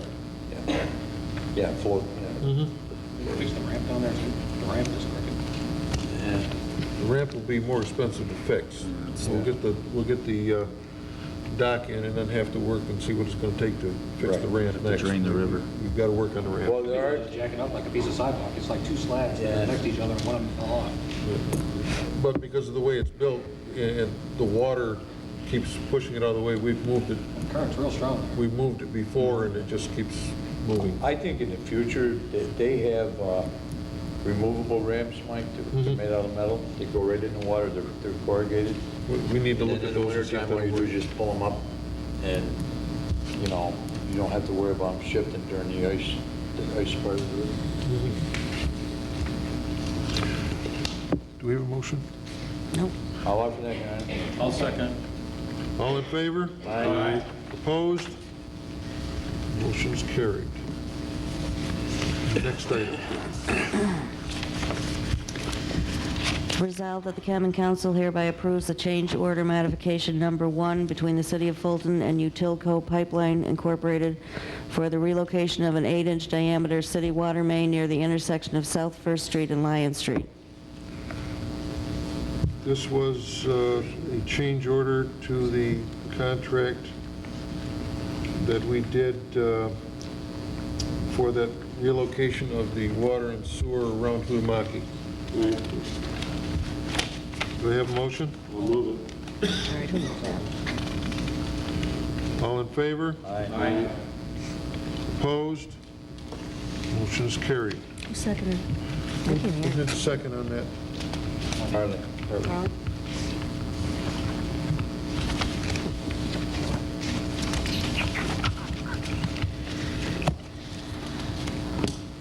Next item. Resolved that the right-of-way request submitted by James Cannon to enlarge his driveway at 89 Curtis Street is hereby referred to the Fulton Planning Commission for their review and recommendation. Motion? Second. All in favor? Aye. Opposed? Motion is carried. Next item. Resolved that the right-of-way request submitted by Stephen Dexter to construct a driveway at 202 West 3rd Street North is hereby referred to the Fulton Planning Commission for their review and recommendation. I'll move it. Second. All in favor? Aye. Opposed? Motion carried.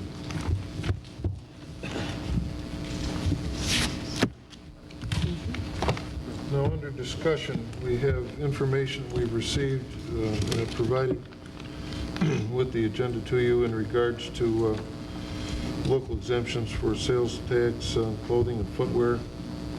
And we have to, if we're going to implement this, we have to act on it. We're under a time limit. My personal opinion is that I don't think we should do that at this time due to budgetary restraints that we have here in the city, you know, the sales tax. Mayor, aren't there two choices here? First choice is whether or not we want to exempt them permanently on or after June 1st of '04. The second choice is whether or not we want to opt into the 2 weeks a year to exempt. Yes, yeah, the sales tax department has given a choice here. Or you can do either or leave it alone. So the problem we got into when we did this last time, some of the stores that did it never went back. They were out of the sales tax realm permanently, at least for the city of Fulton, not for the state. And I don't know what you do about that. Once you lost, you lost. It's part of your budget. Well, we had some of them audited, and I think our Chamberlain got some back sales tax payments, yeah. But that doesn't mean we got them all. And that was when we switched from, not just for the 1 week period, it was for, we did it for like a year, remember? Yeah. And after we switched back, some of them didn't, you're right. When you do this, what we found in the past, we don't have any idea of just what the financial impact is going to be.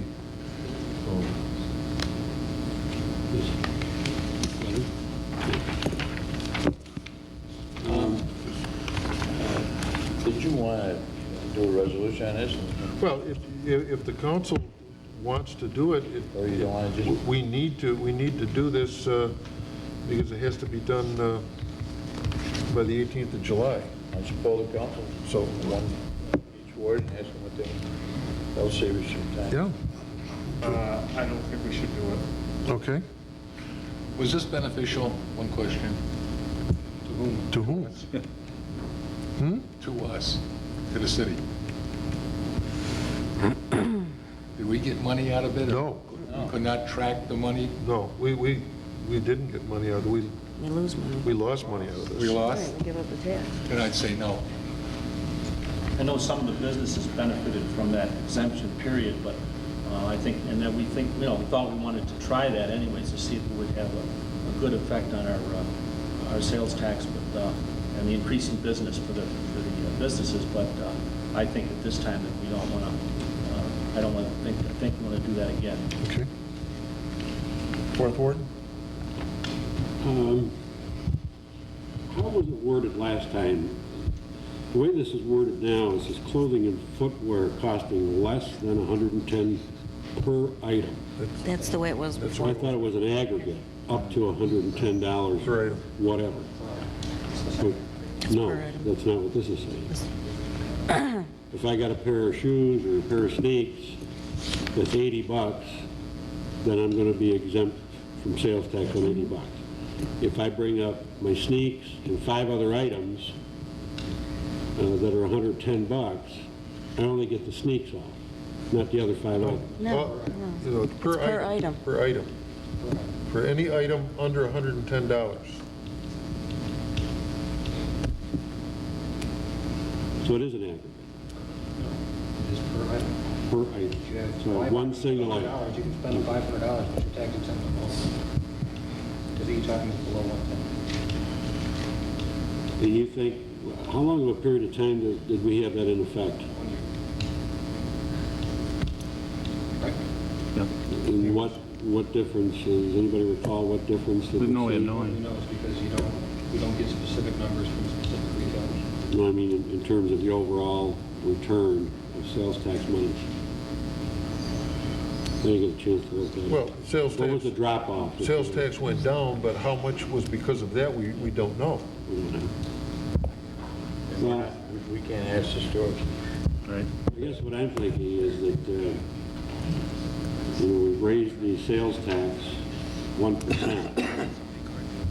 It would seem to me that if we wanted to draw some business here in town, we might want to consider doing this. And the other thing, I was wondering,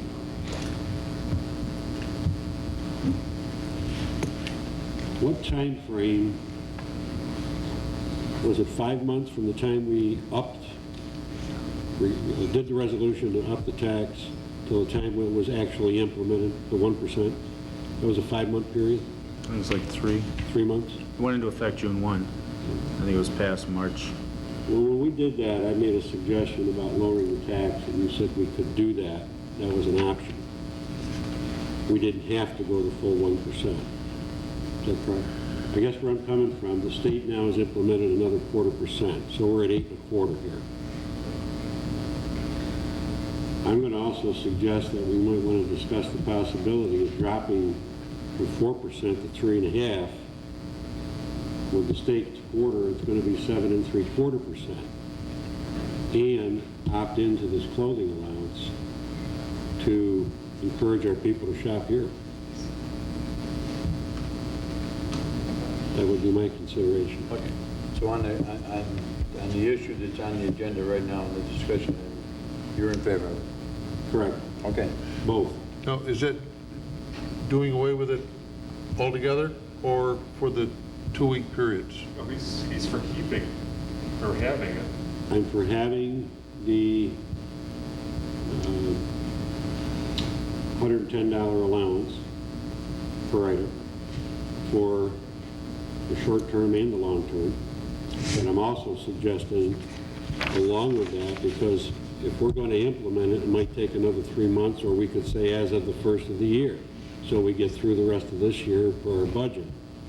But to consider lowering our sales tax from 4% to 3.5% as well, effective January 1st. If we do that, do we have to go back through Albany again, David? I don't believe so, but the way the legislation at the state level was worded was it authorized a specific increase. And I think, I know I said before that I thought it wouldn't be a problem, Joe, but I'm sure it wouldn't be a problem to say we're not going to do the increase at all, but to go back and just take a chunk of it off, I'm not sure. We have to check on that. Well, as I said, we can make it effective January 1st, but I'm just thinking we need to encourage more people to shop here. That's what we've been talking about. We do have a couple of new businesses in town, the credit union, Burn Dairy, and a couple more on the table, which may help the cause. So I just thought I'd throw that out for consideration. Well, we are going to have to address this no later than the next meeting to meet their timeframes. Right. So we can put it on the agenda for the next meeting, for the meeting the 15th. For this. I support it. Okay. Alderman Thompson.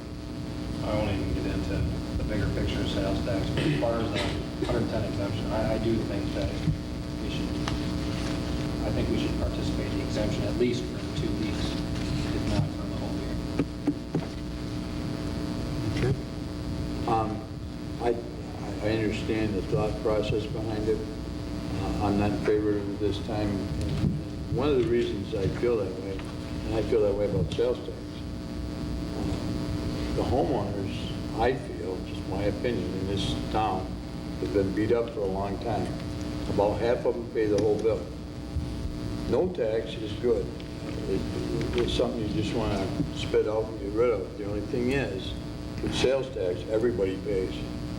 Not just the people that are struggling to keep a nice home in the city.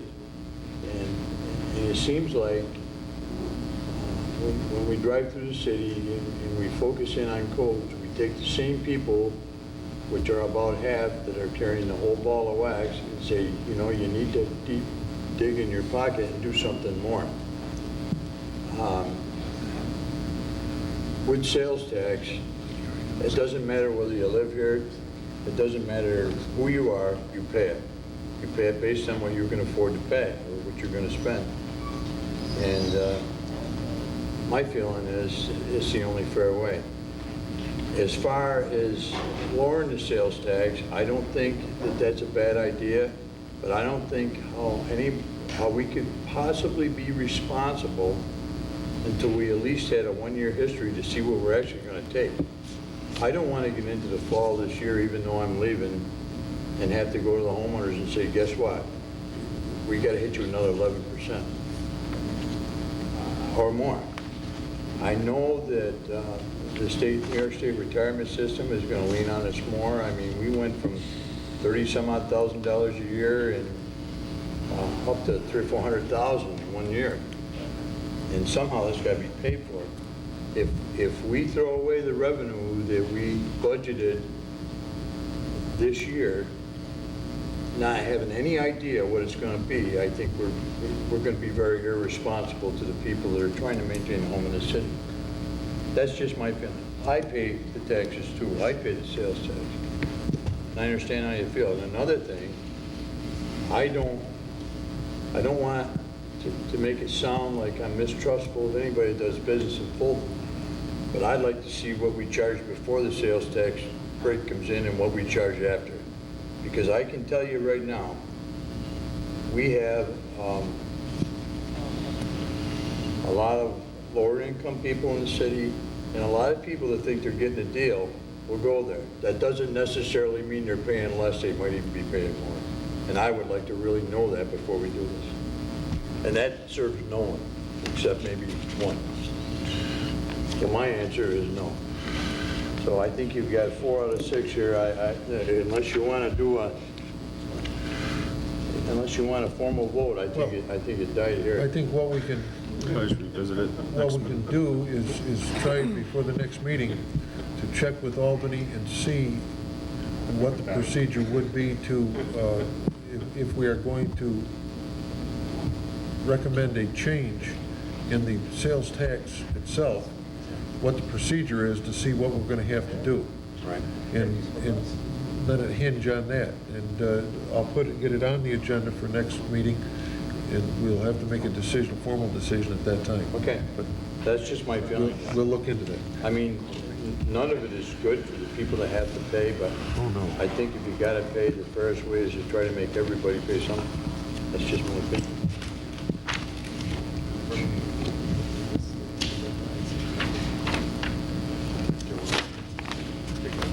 Very good.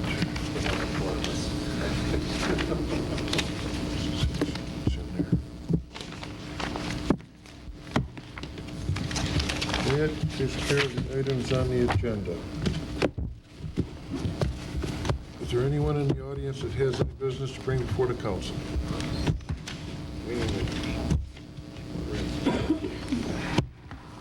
My name is Sharon Martin, and I own Shannon's Hot Dogs on Bullhead Point. I appeared here June 24th and received no answers to the questions that I will now repeat to you again. The purpose of my being here is the letter that I received June 20th, 2003 from Mayor Stafford, which I will now read to you, Mayor Stafford, the council, and the public. Dear Mrs. Martin, pursuant to the City of Fulton Code, Chapter 115-Peddling and Soliciting, Section 115-8D, I find that it will be necessary from time to time for you to move your mobile vending operation to a different location at Bullhead Point. The city is now allowing the Bullhead Point Pavilion to be rented by individuals and organizations. From this day forward, on any date the pavilion is being rented, it will be necessary for you to move your mobile vending operation to the south end of the parking lot next to Tannery Creek. This temporary relocation will be necessary during the hours that the pavilion is being rented. Enclosed, you will find a schedule of the dates and times that the pavilion has been rented. You will be advised of any further additional dates as they occur. Thank you for your cooperation in this matter. Please contact me should you have any questions concerning the above. I do have several questions, Mayor. After being in the same location for 18 years, why am I receiving this letter now? My license at this time, up to this time, had no restrictions on it at all. Do you have other questions, or? Well, could you answer that one? Why did I receive this letter now? Because now we are renting the pavilion. Uh-huh. And those that rent the pavilion get the use of the pavilion, and that's why we're asking that you move away from the pavilion during the dates and times that the pavilion is being rented. All right. But I am not under the pavilion. I am on the sidewalk in the parking lot. So why or how am I interfering with whatever is going on under the pavilion? Because there are things that have to be brought in through there, because that is at the end where the power is. There is roughly 14 outlets. I use the one on the end closest to me. The entrances are in the front and the rear. I'm on the side, so there's plenty of outlets for anyone to use that wouldn't interfere with me or me with them. Okay. I think it's in the best interest of the city if you are not at the end of the pavilion when it is rented to someone else. How am I interfering with anyone else, Mayor? Perhaps people that are renting the pavilion don't want you right at the end of the pavilion. Have you had a complaint about me? Yes, Who has complained about me? the people renting the pavilion. By name? By name, Yes. DTM Incorporated. What a surprise. All right, but you said in the letter, it's in the interest of public welfare. It's in the interest of public welfare.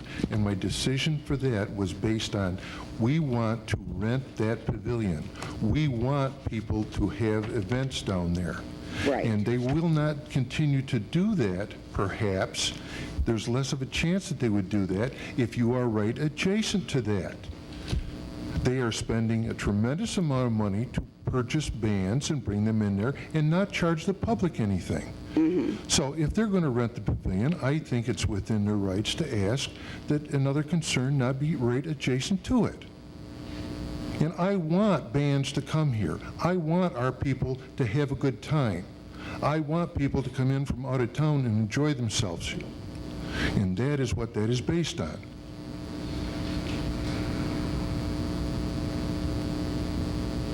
Until just a short time ago, your hours were what, 10 in the morning till 8 at night? No, at 10 in the morning till 6 at night. It's 6 at night. Uh-huh. And you extended your hours. You got your hours extended. Yes. Okay, that's fine. Well, it's fine to a point. If I am paying a license fee, why should I have to move? You were paying a license fee based on different hours. Your hours have been lengthened now, haven't they? Should that license fee be the same for a longer period of time? Well, I pay extra money for the electricity, Mayor. You have not, at any time when my hours were extended approximately the third week in April, you never once approached me about asking me for more money for my license. If you had, I would have gladly paid it. You asked me to pay for the electricity. I always have. I pay double the electricity on the nights that I'm there late. I don't have a problem with it. If you wanted me to pay more money on my license, all you had to do was write me a letter or I call didn't me. ask you for any more money, because there's, in the fee structure, that is an annual fee. Right. But I say, you extended your hours. Right. And you never... Why did you extend your hours? It's called need rather than greed. Okay. So you're staying over there till 11 o'clock every evening now? No, just on Saturdays. Just on Saturdays? Just on Saturdays. Just on Saturdays when somebody else is providing entertainment that brings people in there? No, I was approached a year ago, I'm going to say June, I would have to look up the exact date, by members of the Country Cruisers that asked me last summer to open on Saturdays. And I said I would think about it. And I thought about it all winter, and as I said, without going into my personal business, we decided that I would open on Saturdays. When did you decide that? Last winter. Okay. When did you ask for extended hours? It was sometime in April after we came home from our vacation. Is that, you're referring to the letter to Chief Spawn? Yes. That letter requested that you be allowed to open on Saturdays at 7 o'clock in the morning because you had heard that the farmer's market was going over there. That's right. And you asked for one night out of the year to stay open till 11 o'clock. I beg your pardon? I have a copy of the letter, ma'am. You asked to stay open the Friday night of Memorial Day weekend. Right. When the chief gave you that permit, he granted you more time than you had asked for. Okay. Okay. So is there a problem with that? Yes. How is there a problem, Yes, Mayor? because you didn't ask for those extra hours. You asked for something specific. You were granted more than that. That was an error. It shouldn't have happened. It wasn't my error. That's right. It wasn't, I agree, it wasn't your error. That's right. We are in agreement. Okay. So because of someone making a mistake, now I'm being asked to move because whatever their name is, DMT, doesn't want me down there? They need access to get in there. I believe there was a problem this last weekend with access getting the band in there. No. Oh, there wasn't? No. I never saw a problem. Oh, okay.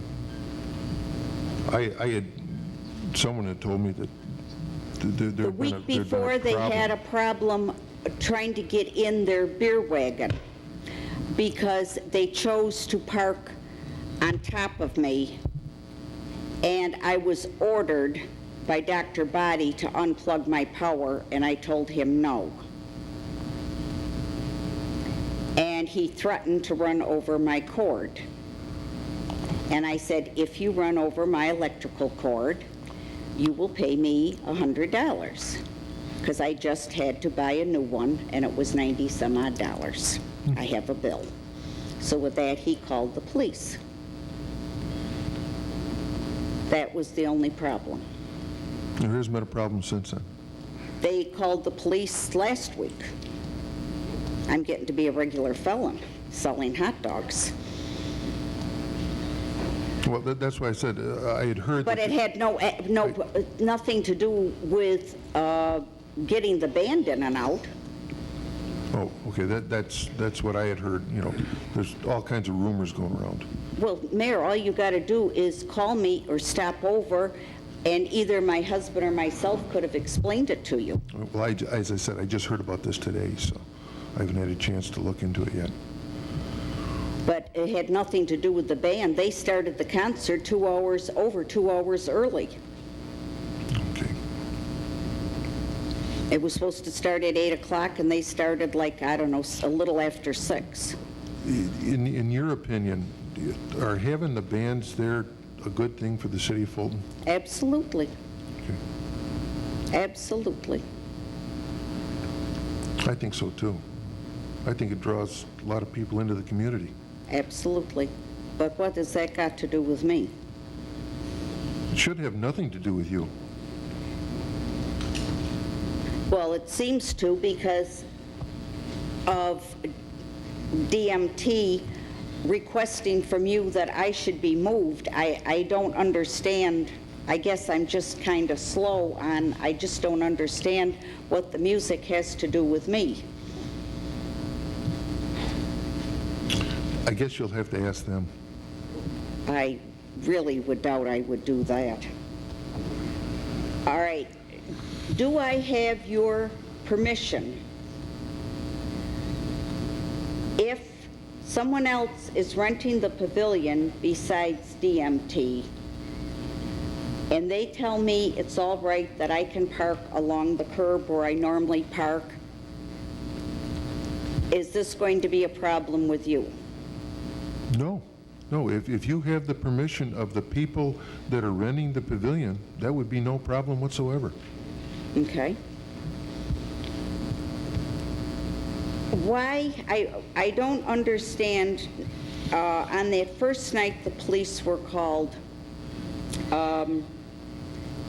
Mr. Labarge knew about this letter that I just read that you sent to me because he told my husband about it. Yes. And How did he know? I told you the other night that Said that him and me and I believe it was Mr. Freeman, were all receiving letters, that you wrote us all letters, and I asked you then, did we all receive the same exact letter? And you never answered me. No, you did not. Okay. How did Mr. Labarge know what you were writing to me?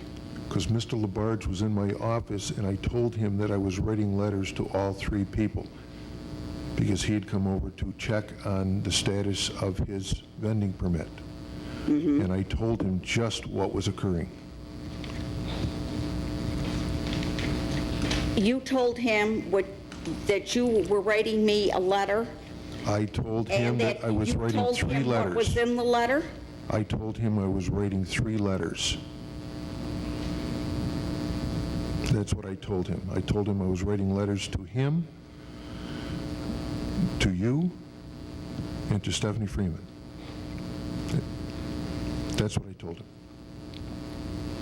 But you did not tell him what the letter was going to contain? Did I show him the letter? No, I did not show him the letter. Did you tell him what the letter was going to say? I told him what the letter, basically what the content of the letter, yes.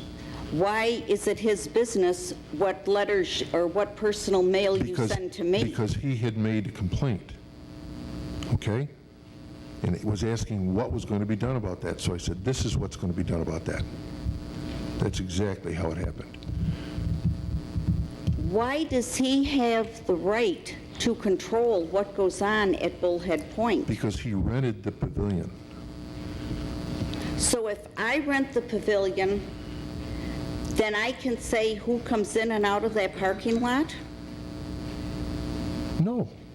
No. Nobody's saying anything about who's coming in and out of the parking lot. I am parking in the parking lot. I know where you're parking. You're parking where we've been allowing you to park for years. Exactly. And we haven't been renting the pavilion. Now we are renting the pavilion. The game And has Mr. changed. Labarge doesn't like me parked there, so you're making me Apparently move he at his doesn't. request. At the request of anyone that rents the pavilion, not just What? him. All right, but who else has rented the pavilion this summer that has requested from you that I move? I have no idea who has rented the pavilion so far this summer other than them. I really don't know that. But no one else has requested that you ask me to move. At this point in time, no. So if they request anything else from you in regards to me, you will grant them that too? No, no. I will look at everything, and if there's something that does not appear to be right, then I will take action. As I said, I think it is in the best interest of this city to have those concerts there. Absolutely. That's right. And if the people that are paying for the band have a problem, I think we need to deal with the problem. And in this case, I'm the thorn in Mr. Labarge's side, apparently. He didn't say that. I said it. I'm asking you if this could possibly be true. Well, you're going to have to ask Mr. Labarge that. I thank you for your time there, Stafford. You're welcome.